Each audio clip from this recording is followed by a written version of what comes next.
녹화를 했습니다. 그리고 공유를 하고 어,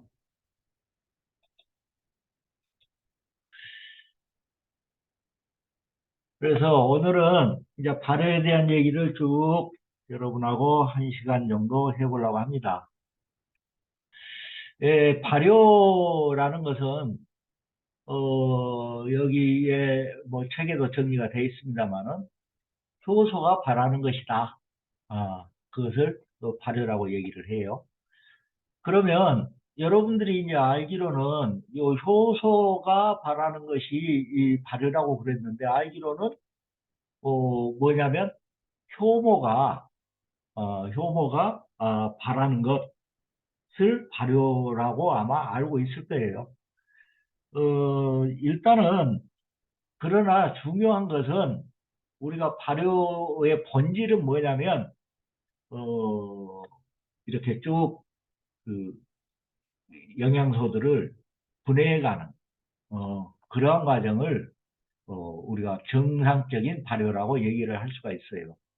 그러니까 효모하고 효소하고 두 개를 놔두고 보면 우리가 보통 효모는 이렇게 끌어올르는 그다음에 부풀려지는 이러한 어떤 그 뉘앙스의 단어거든요. 근데 효소라는 것은 뭔가 이렇게 쪼개나가는 음, 분해해 나가는 이러한 개념이에요.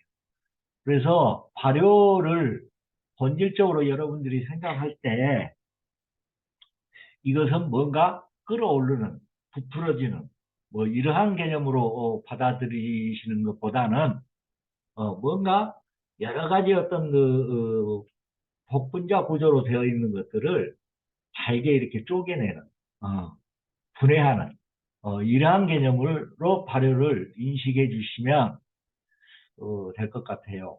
왜 요 인식의 차이가 여러분들이 이제 자칫 그 시중에서 여러 가지 이제 발효된 것들 아니면 뭐 효소 식품이라고 하는 것들을 접하게 되는데 그 어떤 제품에 대한 어떤 이제 그 본질적인 것을 혼동하게 되는 그러한 요인이 되게 돼요. 그래서 여러분들이 이 지금부터 이 발효라는 요 개념을 이해하시려면 이해하시는데 정확히 이해하셔야 된다는 얘기예요. 효소가 발하는 것이다. 그러면 요 효소가 발하는 것이라는 것은 뭔 얘기냐면 여기 보면 효모가 당을 먹어요. 이렇게 당을 쭉 먹고 요 당을 먹고 나서 뭔가 대사 활동을 하기 시작하게 되고 그 대사 활동을 쭉 하면서 거기서 뭐가 나오냐면 효소도 같이 나오게 돼요.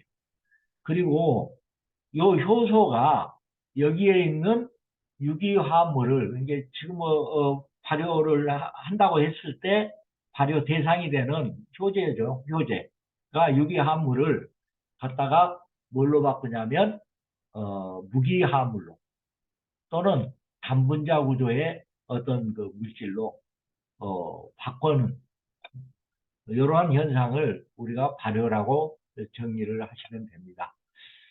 내가 왜 자꾸 이걸 강조를 하냐면요. 여러분들이 대개 발효라는 것을 생각할 때, 뭐 나중에 또 얘기가 되는데, 발효라는 것을 생각할 때, 일단은 효모에 의해서 바글바글 끓어서, 요게, 뭔가 어떤 그 새로운 물질로 이렇게 바뀌어 있는.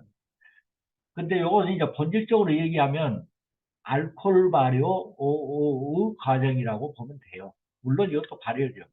알코올 발효 과정으로 보면 되는데 우리가 지금 현재 우리가 지금 발효액을 가지고 발효 뭐 이런 어떤 물질을 만들어서 건강에 도움이 되게 섭취를 한다 했을 때 요 발효액은 진정하게 어떤 발효냐면 거기서 나오는 효소에 의해서 분해가 완전히 정리된 음, 이러한 어떤 개념의 발효가 발효를 적용시켜야 된다는 얘기. 음. 그래서 여기서 이제 보통 여러분이 얘기할 때 개념적으로 좀 알아둬야 할 것이 유기화합물, 유기화합물 많이 들어봤죠. 유기화합물 많이 들어봤는데 이게 뭐지? 그래서 이게 무기화합물로 바뀐다는 얘기예요. 그러면 요 유기화합물이라는 것은 뭐냐면 탄소를 포함하고 있는 이런 물질들이에요. 그래서 여러분들이 다 아는 탄수화물, 지방, 단백질 뭐 이런 것들이라고. 네. 이런 것들인데 요게 단분자로 이렇게 바뀐다. 무기화합물이 된다. 이건 뭐냐면 또 여러분들 미네랄도 마찬가지예요. 전부 단분자예요. 전부. 음. 그래서 요런 이제 무기화합물로 이렇게 바뀌는 분해하는 이러한 것을 갖다가 우리가 효소라고 얘기를 한다라고 얘기할 수 있어요. 단분자, 복분자 요 개념도요. 당을 갖고 예를 들면 다당류다. 여러분이 들어봤을 때 다당류다. 이런 것들은 전부 뭐 고분자의 탄수화물들이에요. 그래서 보통 뭐 전분, 글리코겐, 셀룰로즈 뭐 이런 것들이에요. 전부. 요것을 단당류로 바뀐다는 얘기는 요 탄수화물이 이제 당류의 어떤 기본 단위인 뭐예요? 과당이나 포도당으로 분해되는 이러한 현상이란 얘기예요. 그래서 요 과당, 포도당 요것들 분자식은 뭐냐면 C예요. 그럼 C. 그러나 여기에 있는 전분이라든가 글리코겐, 셀룰로즈 뭐 이런 것들은 굉장히 복잡한 어떤 분자 구조로 되어 있죠. 그러면 예를 들어서 요 복잡한 이런 분자 구조를 각각 하나의 분자로 다 분해해버리는 이러한 현상을 뭐라고 얘기하냐면 우리가 발효라고 얘기할 것이다. 여기서 얘기하는 복분자 구조의 이런 어떤 물질을 갖다가 단분자 구조로 이렇게 바꿔주는 것이다. 라고 뭐 얘기할 수 있는 것들입니다. 그래서 보통요, 우리가 그 발효가 완전히 잘 되었다, 못 되었다, 이렇게 판단할 때, 한간에는 발효액이 설탕 덩어리라는 이런 얘기도 많이 들었어요. 물론, 발효를 잘못해 놓으면요, 설탕 덩어리가 될 수밖에 없어요. 거기 설탕이 그대로 남아있을 수밖에 없다고, 다당류가. 그런데, 여기서, 발효가 이렇게 되게 되면요, 그 발효액 검사해보면 알아요. 거기서 이당류인 설탕이 나온다거나, 이러면 발효가 완전히 안 된 거예요. 그러니까 지금 그 효모 먹이로 줬던 것 자체도 전부 발효 대상이 되는 거예요. 발효 과정이. 그래서 거기서는 뭐가 나와야 돼요? 과당이나 포도당은 존재하나 그의 이당류나 다당류들이 존재해서는 안 된다. 특히 이제 다당류들이 발효가 덜 돼서 그 상태로 거기 발효액 안에 존재하게 된다면 나중에는 이것들이 어떻게 되겠어요? 부패하게 되겠죠. 마치요, 우리가 음식을 먹고 소화를 시켜서 소화가 잘 된, 완전히 소화가 된 이런 물질들은 우리 몸에서 흡수되어서 에너지원으로 쓰게 되죠. 그런데 소화가 덜 된 것들은 어떻게 돼요? 거기를 통과해서 대장으로 가가지고 대장에서 썩게 된다. 쉽게요, 화학적으로요, 이게 썩냐, 아니면 이 물질이 변질되냐, 안 변질되냐는 이것이 단분자로 돼 있는 것들은 절대 변질될 수가 없어요. 변질될 수가 없고, 이게 이제 분자 구조가 뭐 CHOO, 뭐 H, 뭐 이런 식으로 구조가 돼 있다면, 여기에 이제 뭐 이 분자 구조 배열이 이렇게 바뀐다거나, 아니면 요 자체가 뭐 줄어들거나 다른 어떤 성질로 바뀌어 버린다거나 이런 것들이 발생하게 되죠. 이렇게 되면 어떻게 돼요? 본래의 물질이 이제 변질되게 되죠. 물론 이제 이 변질되는 과정에서 온도하고 뭐 pH라든가 습도라든가 이런 것들을 잘 맞춰주면 그게 뭐 발효로 진행이 되든 할 것이고, 자연환경에서 그대로 있게 되면 이게 어떻게 돼요? 부패되게 되는 거죠. 그래서 보통 우리가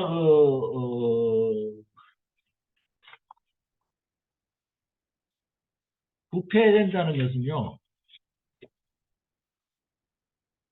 보통 여러분들이 그 부패되는 이런 개념을 그냥 뭐 썩는 것들 정도로 여러분들이 쭉 이해를 하고 있을 거예요. 이해를 하고 있는데 보통요 지금 우리가 그 부패되는 그런 개념에서요. 개념 자체를 부패, 삼패, 변패 요 세 가지 개념으로 사용을 하고 있어요. 뭐 그냥 쉽게 얘기하면 부패는 단백질이 썩는 거예요. 단백질이 썩는 거고 삼패는 지방이 상한 거. 음. 변패는 식이섬유가 아, 식이섬유가 자가 소화되거나 요 당진이나 탄수화물이 많은 과일 등이 나쁘게 이렇게 변질되는 거. 이런 것은 변패. 변패라고 얘기하는데 요 부패 과정에서도요 보통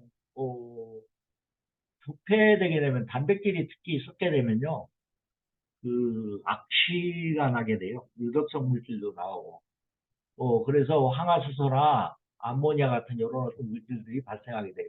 그리고 이런 것들은 우리 몸 안에서도 소화 과정에서도 일부 일어나기도 해요.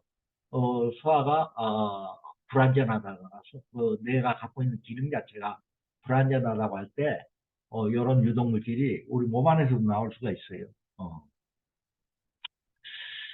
그다음에 이제 산패는 뭐 지방이 상한 건데 보통 유지는요 글리세롤하고 세 개의 지방산으로 이렇게 구성이 돼 있어요. 유지들이 기름들 있죠 지방.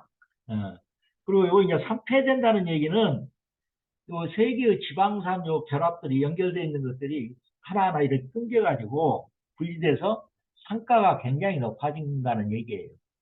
물론 이제 이렇게 해서 일어나는 이런 어떤 산패 과정에서 일어나서 그 산가가 높아지는 거 하고 또 우리가 뭐 식초를 만들었을 때 어, 지금 현재 우리 지금 그 식초 만드는 이런 공법에 의하면요 3도가 한 6까지 올라갑니다. 그래서 굉장히 그 산가가 높아지는데 요때 산하고는 여러분이 구분을 하실 수 있어야 돼요. 보통 산성이 높으면 보통 몸에 안 좋다라고 얘기하는데 그렇지는 않아요. 또 산성이 필요한 사람들은 산성 섭취해줘야 되고 또 여러 가지 지금 여러분들이 그 발효 과정에서 생기는 것들 그 다음에 식초 만들 때도 생기는 것들 이런 유기산들은 몸에 굉장히 이로운 그런 산들이에요. 그리고 또 하나 요 변폐 이것은 식이섬유가 변질된 것들이다. 그러면 발효하고 부패는 어떻게 차이가 있는가? 어, 그 어떤 하나의 어떤 이런 어떤 용기 공간이 있다고 생각해 봐요. 그럼 이 공간 안에는요, 발효시킬 수 있는 그런 미생물도 존재할 것이고, 또, 뭡니까? 이걸 부패시킬 수 있는 그런 미생물들도 다 같이 공존해요. 그러면 어떤 경우에 발효가 되고 어떤 경우에 부패가 되는지 이 차이는 거기에 대한 어떤 환경을 어떻게 조성해 주냐에 따라서 이것이 요 물질이 부패가 되든가 아니면 발효가 되든가 하는 이런 어떤 결정이 되게 돼요.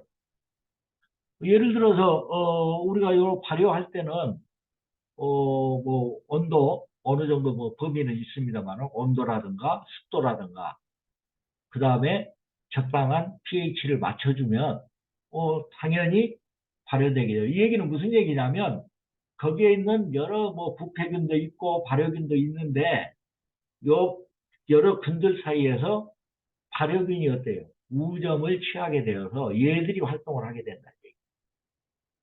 부패하지 않게 하려면 부패군이 움직일 수 없는 환경을 만들어주게 되면 돼요. 예를 들면, 브릭스를 굉장히 높인다든가. 그러면 뭐 어느 정도냐면요.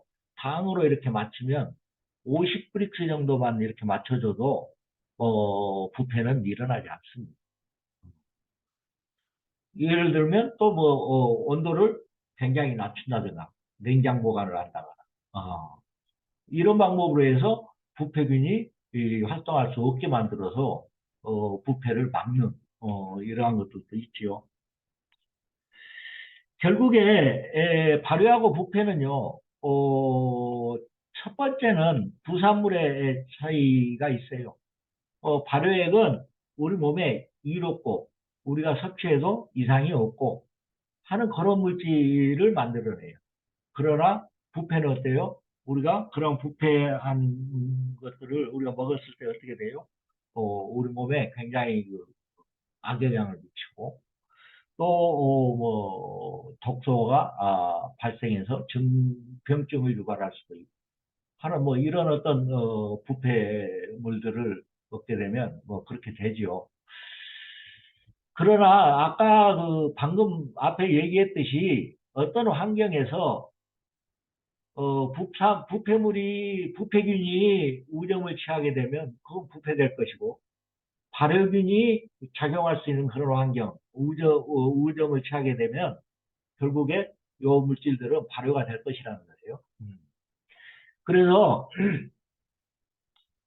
요 과정은 결과가 틀릴 뿐이지 얘가 이제 일어나는 이런 과정, 그 다음에 화학적인 어떤 변화 이런 것들은 거의 같은 기작으로 보면 된다는 얘기예요. 음. 에,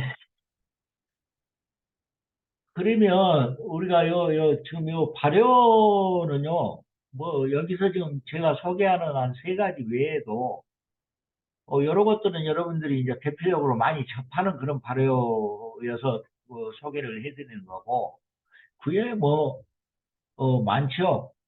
아미노산 발효, 또 마찬가지고 MSG 그, 만들 때, 그것도 사실은 단백질을 갖다가 발효시켜서 아미노산으로 만들어 놓은 거라고요. 어, 그런데 이제 뭔가 이렇게 변형시킨, 이렇게 인위적으로 변형시킨 여러 물질에 대해서 반감이 있어서 조미료 많이 쓴 음식들을 저 식품 이런 거 식품 이런 거 강의하는 사람들 얘기로 과다 섭취하게 되면 뭣도 마찬가지죠. 과다 섭취하게 되면 안 좋죠. 그러나 아미노산 여러분들 MSG 같은 것도요. 크게 그, 뭐, 몸에 건강에 안 좋다? 그렇지는 않아요. 어. 마치 이제 어느 정도 개념으로 보시면 되냐면, 요즘에 유전자 변형한 옥수수들 나와 있잖아요. 그런데 이제 그렇지 않은 것들에 비해서 굉장히 이제 이거 유전자 변형시킨 옥수수 싸요. 어. 그래서 이제 그 옥수수 가지고 여러 가지 당도 여러분들 잘 아는 프락토지오당이라든가 이런 것들 쭉 만들지요. 만드는데 마치 그런 개념의 차이 정도 생각하시면 될 거예요. 제일 먼저 여러분들이 지금 여기서 이제 소개를 세 가지만 하려고 그러는데 하나는 그 술 만드는 알코올 발효, 또 하나는 여러분들 김치 만들어지고 하는 것들 있죠. 그 다음에, 뭡니까? 요구르트 만드는, 이러한 발효, 젖산 발효. 그리고 이제 하나는 식초 만드는, 초산 발효 또는 아세트산 발효, 그렇게도 얘기합니다. 그래서 요 세 가지만 여러분에게 소개를 해드리려고 합니다. 요 알코올 발효라는 것은요, 그 그냥 뭐 쉽게 생각하면 돼요. 술 만드는 거 알코올 발효예요. 그래서 누룩에다가 물 붓고 그다음에 아예 고두밥 만들어서 거기다 누룩 섞고 물 부어서 어, 습도가 낮고 온도는 뭐 거의 한 30도 정도 유지하면 술이 자연스럽게 돼요. 어, 근데 이제 그 요즘에 뭐 어디 가서 술 만드는 거 배워서 집에서 해보면 안 되는 경우가 왕왕 있어요. 많이 있어요. 잘 안 돼요. 이게 뭐냐면 어떤 차이냐면 그 술 담는 그 용기 있잖아요. 용기에 대한 어떤 소독을 얼마나 잘하는지 그거에 달려서도 그 요 술이 잘 안 나가지고 그러거든요. 그래서 그 그러한 어떤 용기의 소독 문제지 알코올 발효 술 누구나 뭐 집에서 쉽게 만들 수 있어요. 그 신경만 쓰면. 그래서 그 발효 과정을 보면요. 그거예요. 누룩 자체가 그 효모거든요. 효모. 그러면 효모한테 뭘 줘요? 당을 주게 되죠. 당을 주게 되면 그 당은 그 술 만들 때는 어디서 나오냐면 이제 고두밥 만들어 놓은 이제 거기죠. 예. 그리고 그 당을 이것이 먹고 뭘 하게 되냐면 대사를 하게 되는데 그래서 이제 여기 보면 해당작용이라고 되어 있는데요. 이제 지가 안에서 이제 저는 분해해서 포도당 만들어서 흡수해서 에너지원으로 써요. 쓰고 나서 그 다음에 이거에 이제 그 배출을 하기 시작하는데 대사를 하기 시작하는데 몸 밖으로 나오는데 제일 먼저 나오는 것이 이산화탄소 두 개의 이산화탄소하고 그 다음에 아세트알데히드가 뭘로 바뀌냐면 에탄올로 이렇게 바뀌게 돼요. 에탄올로 이렇게 바뀌어서 뭐가 됩니까? 이거 에탄올 자체가 뭡니까? 술이에요, 술. 그래서 이렇게 술을 만드는 이러한 어떤 그 알코올 발효인데 요 알코올 발효는요 여기에 있는 효모가 마찬가지예요. 젖산 발효에서 유산균이 마찬가지예요. 당을 먹고 여러 가지 이제 일들을 해내게 되는데 쭉 해내는 그런 과정인데 똑같아요. 똑같은데 이제 젖산 발효는 여기서 이산화탄소가 나오지 않고 바로 뭐가 돼요? 이게 이제 젖산이 되는 이러한 어떤 발효 과정인데 음, 요거 이제 요구르트 만들 때 쓰는 이런 어떤 그 발효가 젖산 발효예요.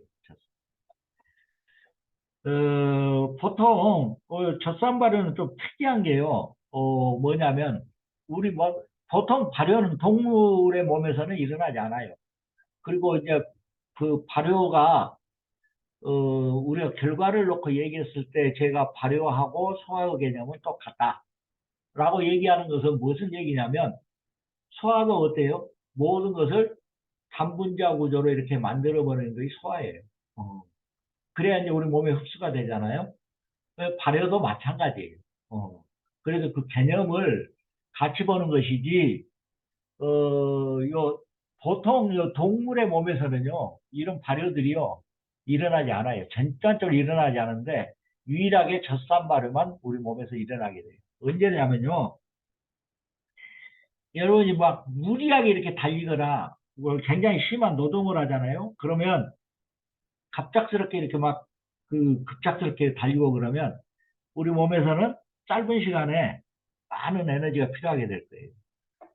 그러면 우리 몸은 이제 어떻게 작용을 하냐면, 반응을 하냐면, 호흡을 계속 빠르게 해서 산소 공급을, 어, 부족한 산소를 갖다 몸에 이제 보급하기 위해서 호흡을 굉장히 이제 빠르게 이렇게 하게 돼요. 그런데 결국에 가서 내가 지금 움직여서 이렇게 없애는 소화 에너지, 이 에너지보다, 소모 에너지보다 산소를 흡수해서 만든 에너지가 적게 되면 결국에 우리 몸은 이제 무산소 호흡을 하게 돼. 그리고 무산소 호흡 요 자체가 뭐냐면 젖산발효예요. 그래서 이제 이것이 이제 필요 물질로 쌓이게 되고, 그러면, 우리는 또 스스로 또 필요함을 느끼게 되는 뭐 그런 과정을 쭉 겪게 되죠. 요 젖산에서요, 젖산 발효에서 또 대표적인 것이, 김치. 김치의 그 발효도 젖산 발효예요. 어. 보통 그 김치는 소금 농도하고 온도가 숙성 과정에 굉장히 큰 영향을 미칩니다. 그래서 여러분도 김치 담궈 보셨죠? 김치 담글 때 보통 여름보다는 겨울에 그 소금 간을 덜 합니다. 더 적게 합니다. 예를 들어서 겨울에는 한 2 내지 3% 정도, 봄에는 4 내지 5% 정도, 여름에는 7 내지 한 10% 정도. 그리고 여름에 김치 담글 때는 온도가 높기 때문에요. 더욱더 소금 농도를 높여야 돼요. 그런데 보통 김치를 담가 놓으면 초기에는 이제 뭐 작근들이 드글드글 하겠죠. 그러다가 점차 시간이 가면서 젖산균이 많아지기 시작해요. 그래서 이제 젖산 발효가 일어나게 되는데, 이 젖산균도요, 처음에는 그 굉장히 약산인 젖산 구균, 그래서 젖산균이요, 이렇게 동그랗게 된 이런 동글동글한 이런 균을 구균이라고 그럽니다. 그래서 이따가 이제 계속 시간이 가게 되면 어, 산을 굉장히 많이 내는 젖산 감균. 그래서 감균은 뭐예요? 막대균이라고 보시면 돼요. 어. 그래서 이제 이게 쭉 오래 갈수록 어떻게 돼요? 이 젖산 구균이 감균으로 이렇게 바뀌게 돼요. 젖산 감균으로 바뀌게 돼서 이제 그 굉장히 그 오래된 김치 있잖아요. 오래된 김치 같은 경우는 거의 이제 젖산 장강균 그렇게도 얘기하게 하는데 어, 그런 것들로 이렇게 형성이 되게 돼요.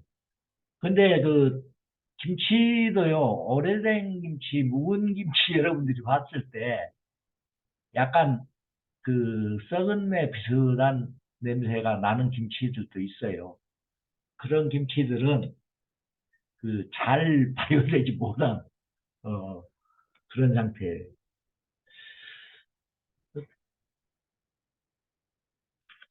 그리고 이제 하나 남은 것이 뭐냐면 요 초산 발효예요. 요 초산 발효, 아세탄 발효라고 하는데 이거 여기 요 분자 요 변화되는 요 관계도를 보시면요. 여러분들이 쭉 보면요. 요게 요 앞에 다 똑같아요. 알코올 발효 다 똑같아요. 그 다음에 알코올 발효가 일어나서 아세탄 발효로 가는 과정이 있고 또 알코올 발효가 일어나 가지고 그 다음에 요것이 뭐예요? 젖산 발효로 바로 가는 이런 어떤 그 과정이 있는데 여기는 이제 어떻게 된 거냐면 여기 있는 알코올 발효를 시킨 다음에 그것을 갖다 다시 초산 발효를 시키게 되는 이런 과정이에요. 요거 어떻게 구분되느냐? 구분되는 것은요, 이 초산균 자체가 본래 호기성이에요. 그래서 초산균이 활동하기 좋은 환경으로 우리가 만들어주게 되면 여기서 젖산균이 움직이지 않고 뭐예요? 초산균이 움직이게 돼서 이제 되는데 요거 실제 우리가 식초 담그는 과정을 이렇게 보면요. 요걸 이해할 수 있을 거예요. 식초 담글 때 보통 이제 처음에 뭡니까? 어, 술을 만들죠? 알코올 발효를 시켜서 술을 만들어요. 그리고 나서 그 술을 만든 술을 갖다가 찌꺼기도 이렇게 걸르고, 그 다음에 잘 소독된 항아리에 그 술을 갖다 붓고, 그 다음에, 보통 그 식초 만들 때는요, 그 항아리 위에 봉하는 것을 초상균들이 활동하기 좋게 하기 위해서 공기가 통하는 이런 그 뭡니까? 종이 같은 거 있죠? 한지라든가 뭐 이런 종이 같은 걸로 이렇게 밖을 이렇게 에, 막아줍니다. 이렇게 이제 항아리 그 주둥이를. 그리고 한 30도씨에서 한 서너 달 이 정도면 식초가 완성이 돼요. 완성이 되게 되는데, 지금 앞에 말한 술 만드는 과정이 여기 요 피브르산이 나오는 요 과정까지 여기까지고, 그 다음에 이제 항아리에 집어넣어서 어, 식초를 만드는 그 과정이 요 뒷부분이에요. 어.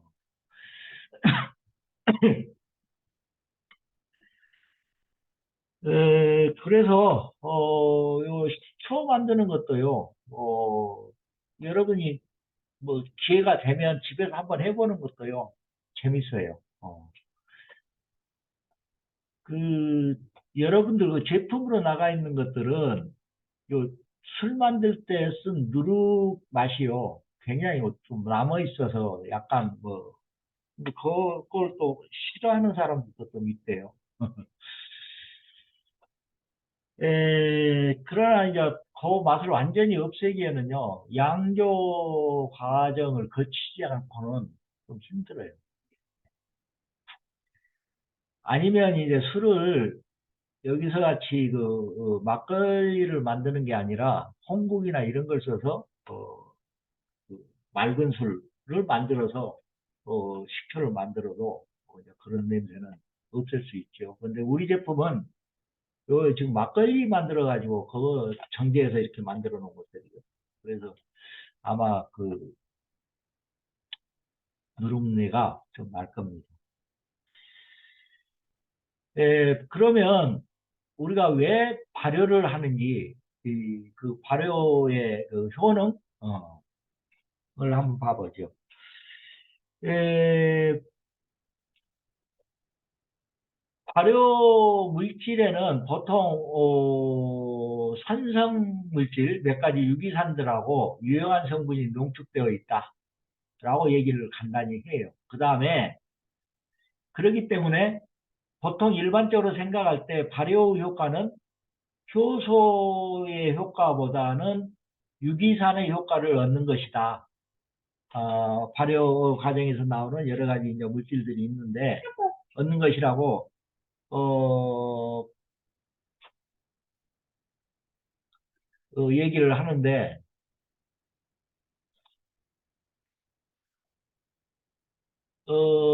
발효 이게 무슨 얘기냐면 이건 이제 발효액 자체를 아까 같이요 제가 그 처음에 얘기했듯이 알코올 발효 정도로 간단히 생각하는 그런 사람들의 얘기예요. 근데 보통요 그 발효를 하면 발효 과정에 여러 이제 미생물들이 참여를 할 거 아니에요. 참여를 하게 되면 결국에 요 미생물들은 어떻게 되냐면요. 그 발효가 됐을 때 단계 발효를 시작했던 요 미생물들이 일을 했던 그런 시점부터 1년쯤 됐던데 요 미생물들의 활성도가 굉장히 높아요. 높은데 지금 기존의 발효 방식으로 하자면 요 뒤에 일어나는 여러 가지 그 효제에 있는 영양소를 분해하는 그런 과정까지도 완전히 분해되는 그런 과정까지도 가지 않을 뿐더러 이 앞에 어떤 알코올 발효가 일어나는 그런 과정만 생각하고 하는 얘기라고 나는 얘기를 할 수밖에 없어요. 그러나 완전한 발효 개념을 갖는다면 그리고 발효를 발효가 잘 되게 만들 수 있는 그런 어떤 환경을 만든다면, 예를 들어서 지금 우리가 쓰고 있는 발효공법이 그런 공법인데요. 배양된 효소와 그 다음에 효모를 배양하고 요 균들을 발효 균주로 쓰는 이러한 과정을 거치면요. 1년 안에 완전한 발효가 이루어집니다.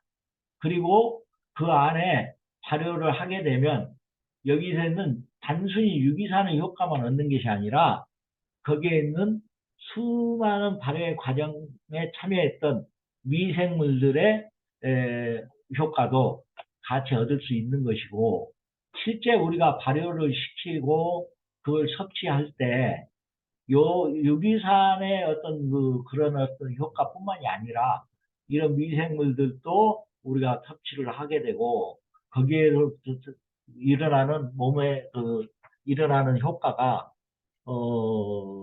엄청 큰 거고, 또 발효 얘기라면 그러한 어떤 미생물에 의한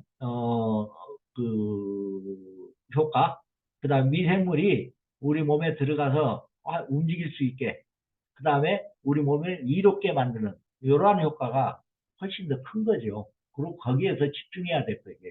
네. 그래서 발효를 하는데 잘 발효시킬 수 있는, 그리고 잘 발효된 발효액을 만나는 것이 아마 여러분에게는 발효액의 효과를 몇 배 크게 만들 수 있는 것들이에요. 그래서 요 발효의 효과를 이렇게 본다면요. 첫 번째는요. 발효 과정에서 원재료에 없던 영양분들이나 맛이 생성된다. 그래서 예를 들면 아미노산이라든가 비타민, 미네랄, 핵산 등 여러 가지 것들이 발효 과정에서 새로 생성이 되겠죠. 그 다음에 또 효모인데요. 효모도요. 굉장히 좋은 영양소예요. 뭐 여러분이 잘 아는 베타글루칸이라든가 등등등 굉장히 많은 영양들을 가지고 있는 것이 효모예요. 어. 그래서 발효를 하는 것은 일단은 이러한 어떤 소화된 영양 또는 비타민, 미네랄, 핵산 등등 이러한 어떤 영양소들이 만들어지게 된다. 그에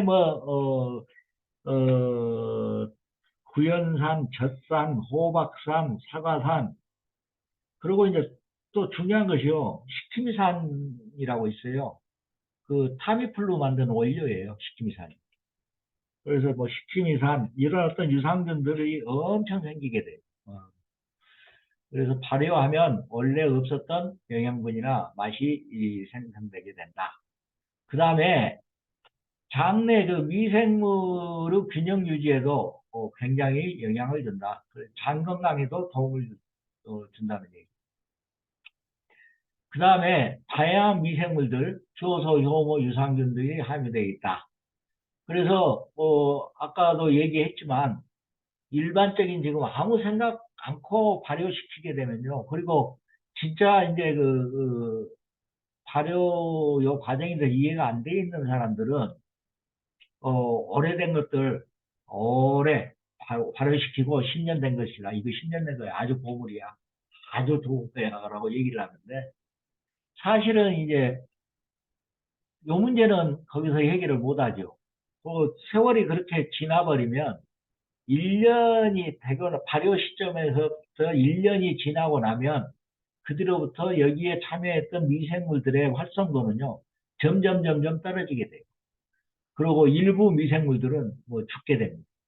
그래서 이렇게 긴 시간 이렇게 보관해놨던 이런 발효액들, 긴 시간 발효했던 발효액들은 거기에 있는 미생물들에 대한 효과는 우리가 포기를 해야 된다. 단 오래 놔두면 풍미는 좋아진다. 어, 그 뭡니까 뭐 가스도 나가고 이산화탄소도 많이 나가고 알코올도 많이 없어지고 그래서 이제 순화된다 이런 의미이지 어, 다른 어떤 그 영양물질로서의 의미는 점점 찾을 수가 없게 되죠. 오래 둘수록. 예. 그 다음에 이제 흡수력이 증강된다라고 얘기하는데 흡수력이 증강된다 이게 무슨 말이냐면요. 그 소화 얘기했을 때 했잖아요. 발효라는 것은 독분자 구조의 유기화합물을 갖다가 단분자 구조의 무기화합물로 변화시켜 주죠. 이 단분자 구조의 무기화합물 이건 뭐예요?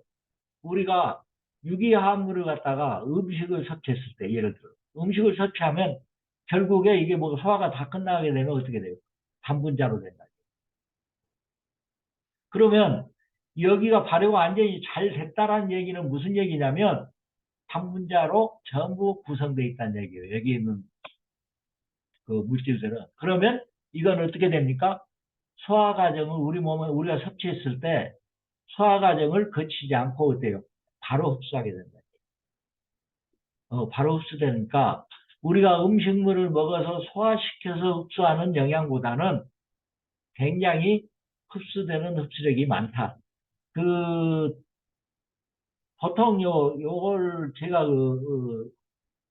해서는 안 될 일이어서 이게 그 처방을 받아갖고 오면 제 앞에 뭐 처방전이 하나 있거든요. 저 오래된 것들인데 그래서 이제 그것대로 이렇게 조제해서 그거 발효시켜 가지고 조제해서 주면요 약발이요 한 서너 배 정도 이렇게 강해져요. 굉장히 세져요. 이게 어떤 의미냐면 흡수력이 증강되는 이런 의미하고 같아요. 그래서 발효만 잘 해놓으면요 굉장히 도움이 되지요. 그 다음에 이제 그 발효하는 것은 청결성, 안정성이 뛰어나다. 이게 뭐 마찬가지 얘기예요. 단분자 구조로 돼 있으니까 발효가 완전히 끝났다면 단분자 구조로 돼 있으니까 그 발효를 잘 해놓으면 변화될 우려가 전혀 없어요. 없는데 그것이 이제 설발효되거나 그런 과정이 있게 되면 나중에 이것이 어떻게 돼요? 환경이 바뀌면 부패도 하게 되고 아니면 다시 또 뭐 끌어오르게 되고 얘들이 움직이면서 그렇게 되는 거죠. 그러나 발효가 완전히 다 됐다는 얘기는 전부 이 안에는 어떤 물질만 있어요. 단분자 구조의 물질만 있기 때문에 변화할 수가 없어요. 다시 더 이상 움직이지 않는다는 얘기예요. 어, 그래서 청결성 또는 안정성이 굉장히 뛰어나게 된다라고 얘기를 합니다. 그러니까 지금 그 집에서 여러분들 그 매실청 담그는 거 이런 것들은 그거 발효라고 볼 수 없고요. 좌우간 어쨌든 50브릭스 이상 이렇게 당이 이렇게 투여된 것들은 발효된다고 보시면 안 됩니다. 그건 발효되는 것이 아니라 삼탑에 의해서 이쪽 설탕 들어가 있는 쪽이 농도가 더 진할 거 아니에요. 그러니까 그 안에 들어있는 이제 효제들 그런 물질들로부터 어때요? 그 안에 있는 물질들이 밖으로 이렇게 나오게 돼요. 언제까지 나오냐면 그 물질들 안에 농도하고 바깥의 농도가 같아질 때까지 쭉 나오게 돼요. 그리고 이게 이제 설탕이니까 시간이 좀 가면 어때요? 갈변 현상이 일어나지요. 그리고 이제 새콤해지기 시작해. 어, 근데 그것을 마치 발효됐다고 착각하시면 안 돼요. 그건 발효된 것이 아니에요. 그래서 이 설탕 발효에 대해서요, 그 문제가 자꾸 되니까 마지막으로 요거에 대해서 말씀을 조금 더 드리려고 합니다. 에, 그 앞에서 얘기했듯이 요 설탕을 50브릭스 또는 그 이상 이렇게 넣어버렸을 때 1대1로 발효를 시켰을 때 이때는요 얘기했듯이 설탕의 삼탑작용에 의해서 수액이 빠져나오게 되고 색깔이 갈변될 것이다. 그 이상 의미도 아니에요. 그 이상 그 이하의 의미도 아니라는 얘기예요. 마치요 우리가 어떤 뭐 외식을 했다고 칩시다. 했을 때 그곳에 있는 안에 있는 물질을 추출해서 쓰는 의미 이상을 우리가 이제까지 발효의 효과, 뭐 발효 뭐 이런 걸 얘기했듯이 그런 의미로까지는 받아들여서는 안 된다는 얘기. 이건 단지 추출했다. 어, 추출해서 우리가 쓰는 것이다. 라고 보면 된다는 얘기예요. 그리고 설탕 자체는 뭐냐면 이당류예요. 탄수화물이에요. 그러면 요것들이 설탕이 얘들을 뭐 과일이나 산야초를 분해시킨다? 그렇지 않아요. 얘들이 분해시키는 건 절대 아니란 얘기예요. 뭐가 분해를 시켜요? 효소가 분해를 시키게 된다는 얘기예요. 그러면 일단요, 우리가 발효를 할 때 자연계 속에 존재하는 효모나 공기 중에 뭐 여러 가지 효모들, 그 다음에 산야초나의 잎이나 줄기에 붙어 있는 이런 어떤 효모만을 이용해서 그냥 거기다가 이제 당 붓고 이렇게 발효를 보통 시키래요. 시키게 되는데 실제요, 이런 어떤 그 효모들, 공기 중에 있는 효모, 산야초에 붙어 있는 효모, 물론 효모는요, 단물질에 뭐 사과, 뭐 감, 뭐 이렇게 단 것들 있죠. 그게 훨씬 더 많이 붙어 있습니다. 요거는 많이 있는데, 요런 이제 그 효모들만 이용해서 발효를 시킨다 했을 때, 첫 번째는 요 이제 효제들도 가져오면 일단 씻어야 될 거 아니에요. 씻게 되면 거기에서 많이 쓸려 나가게 되고, 또 자연 현상에 있는 효모들이요, 활성도가 굉장히 낮아요. 낮아서 얘들 가지고 무리하게 발효를 시키게 되면, 어떻게 돼요? 발효가 되지 않고 일부 부패도 되고, 그래서 여러분들이 보통 이제 이 과정에서 겪는 걸로는, 아, 발효 실패했네, 라고 생각을 하는 경우가 있어요. 있는데, 문제는 그렇다고 해서 이제, 그게 두려워서 이제 설탕을 뭐 50%를 채운다 했을 때는, 발효되는 게 아니고, 그냥 방침했다고 보시면 돼요. 그렇게 된다는 얘기예요. 그래서, 실제 지금 현재, 요렇게 발효를 시키는 것은 힘들어요. 그리고, 아까 얘기했듯이, 발효액에 들어있는 미생물도, 걔들이 굉장히 활발하고, 일을 많이 할 때, 일을 잘할 때, 그걸 우리가 섭취하려면, 1년 안에 완전히 발효를 끝내야 된다. 그러려면 이제 어떤 방법이냐면 아까 얘기했듯이 이미 배양된 활성도가 굉장히 높은 효소하고 그 효모 자체도 배양을 해서 힘을 붙인 다음에 요것들을 근주로 해서 발효를 시키면 소기의 목적을 달성할 수 있고요. 어, 여러분들이 그 지금 접하는 바디메이커스가 이 방식으로 발효를 시킨 것들이에요. 이제 근데 좀 그 특이한 방법인데 이 방식으로 이제 발효를 시키려면 일단 효제들을 전부 건조를 일단 시켜야 돼요.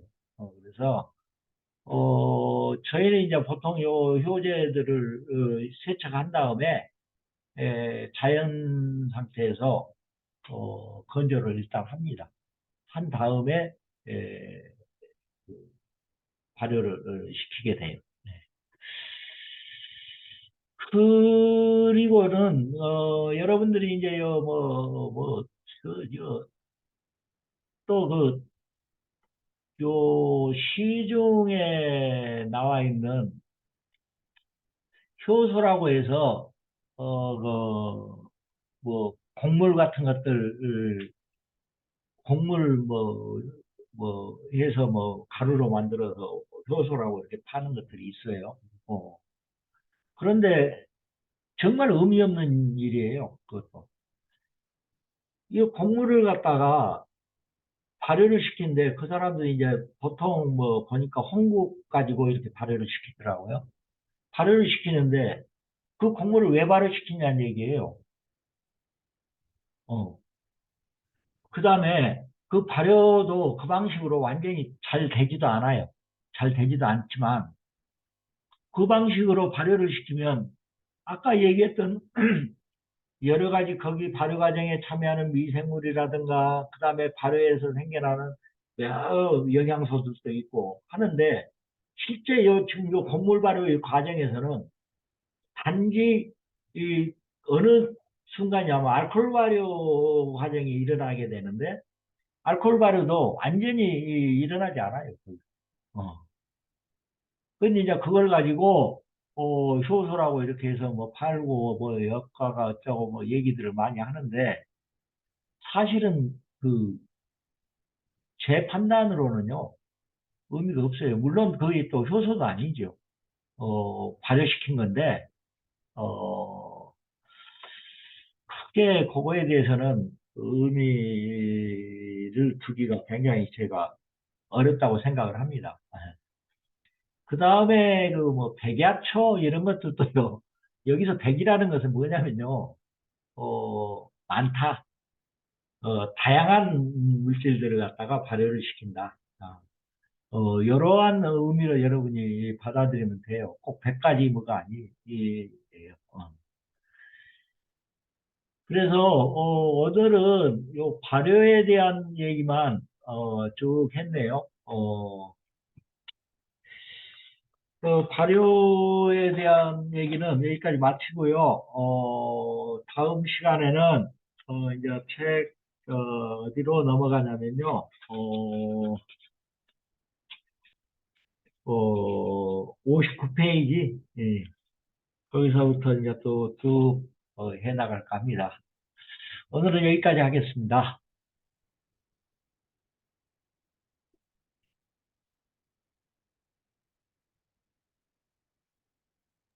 네, 수고하셨습니다.